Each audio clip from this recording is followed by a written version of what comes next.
Hi. So, why do you care? Why do you care so much about the things that get you riled up in this world? I like to say that conflict is an opportunity because it always gives us a direct line straight into someone's heart. If someone cares about something that feels threatened, then they're going to get riled up. And so I want to talk a bit about what's really at the heart of the conflict. And this is following up from the conversations from earlier about forgiveness and apologies. All of this is a very personal experience, but it also has very profound political, cultural applications. We're stuck in a good guys, bad guys situation right now, and we need to get to ourselves where we're realizing that I'm a complicated human, you're a complicated human, we're all complicated humans, and we all have different perspectives, and somehow we're going to have to figure out how to deal with X, Y, or Z issue. So we have to break the cycle of division, and there's a lot of ways to do that, but one of them is to figure out what's going on inside of our own heart. I like to say that the first rule of conflict is it's not about what it's about. Usually there's something deeper under the surface, and that's whatever that is that's deep in someone's heart. And a lot of what I will then usually point out with the first rule is something that's called the iceberg of conflict. And what's above the surface is what we think we're talking about, but really there's a whole bunch of stuff below the surface. And usually I'll point out that there's underlying needs and feelings and values that are being touched on. One of my teachers and colleagues, Barbara Lipson, who is still a trainer at SEED's Community Resolution Center in Berkeley, and there are still great trainings, and I'll make sure there's a link for the trainings here. But she always pointed out that if you really, really dig down to what's below the iceberg, we're going to find shame and fear. And that's the stuff that gets people really riled up and defensive. So how do we deal with that? How do we, in a vulnerable situation, in a conflict where things we care about a lot are being touched on, how do we talk about shame and fear? One thing I like to say also is that self-forgiveness seems to be the solution to everything. And that might be an exaggeration, and it seemed like an exaggeration, but I've thought about it a lot and it keeps on holding up. If we can't forgive ourselves, then we're going to be resistant to changing ourselves. And if we can't forgive others, then we can't believe that they are going to change, and so we're stuck. So making it impossible to change or forgive is kind of a non-option because there's nowhere to go from there. Self-forgiveness is important. Also, as we learned in the last video, that self-protection makes things worse. If you're trying to not deal with your own stuff, people are not going to trust you anymore. But the thing is, if I can forgive myself, or if you can forgive yourself for whatever harm you've done or whatever capacity for harm you have, then you also are able to change yourself around that kind of issue. You have to be able to find the forgiveness for where you are before you're able to step into the next world. And if you're able to, forgive yourself for whatever, or if I'm able to forgive myself for my role in racism and U.S. global domination and all sorts of people whose hearts I've hurt in life, I can figure out how to change and get myself to a place of healing, which then allows me to be a model for other people who are struggling with that. But also it allows me to be in relationship with others who also have their own challenges. And because that gives me then the capacity to forgive other people. Because heck no, am I going to be able to forgive you about something if I can't even forgive myself about that thing? So it allows me to be in relationship, to be in connection, and then allows change to happen. So self-forgiveness, it's key. Why is this important? It's especially important if you want things to happen in this world. If you feel like something's not going on right in this world, and I would say most people can think of one thing at least that they don't think is going very well in this world, you probably want to be part of the solution. And that brings me to one of my favorite quotes.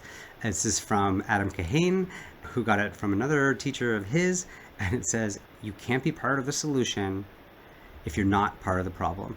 Or if you're not part of the problem, you can't be part of the solution. First of all, none of your business.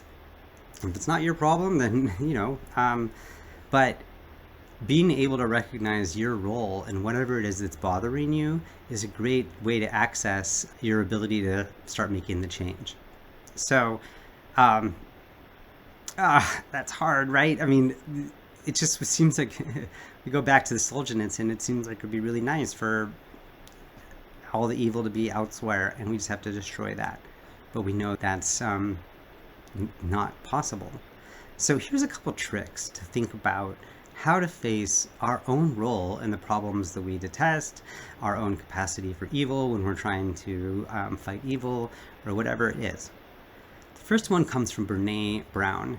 Brene Brown makes a really powerful distinction between shame and guilt.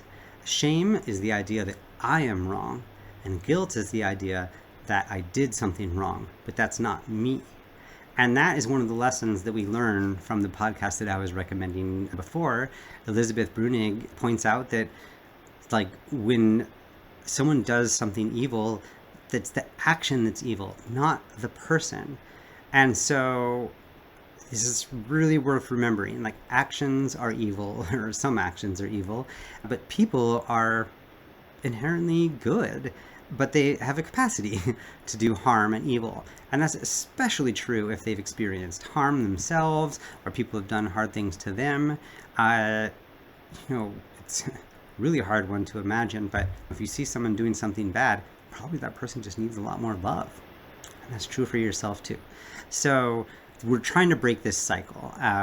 Alexa Garcia, who was on my podcast, says, hurt people hurt people. We've heard that before.